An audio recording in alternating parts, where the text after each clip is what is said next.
Eleganti con la loro vernice blu, i sedili intonsi ma soprattutto green, amici dell'ambiente.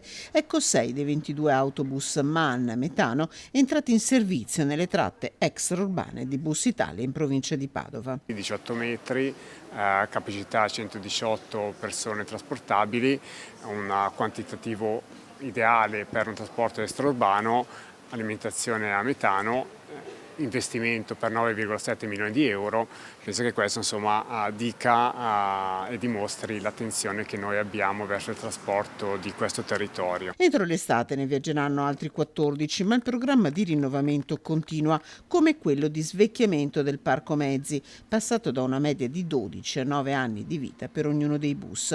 Un servizio che guarda al rinnovamento promesso dalla Regione sul trasporto pubblico locale, che punta alla Carta Veneto per i giovani e al biglietto unico regionale, ma anche all'agenzia unica. L'agenzia che metta la Regione al centro, che possa avere un ruolo di coordinamento.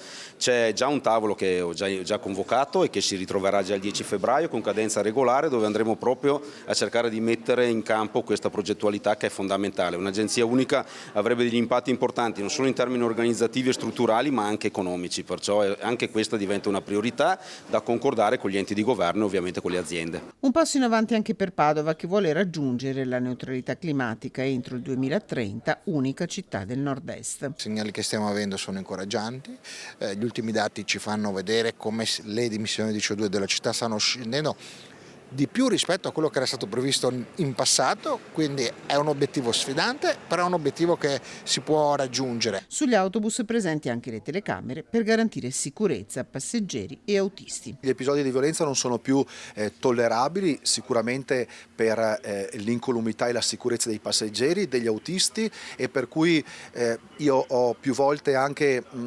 ribadito l'importanza dell'introduzione della webcam nei mezzi di trasporto in dotazione proprio ai controllori. Il mio motto è tolleranza zero, chi usa violenza e chi non usa e chi non paga i biglietti per effettuare i trasferimenti.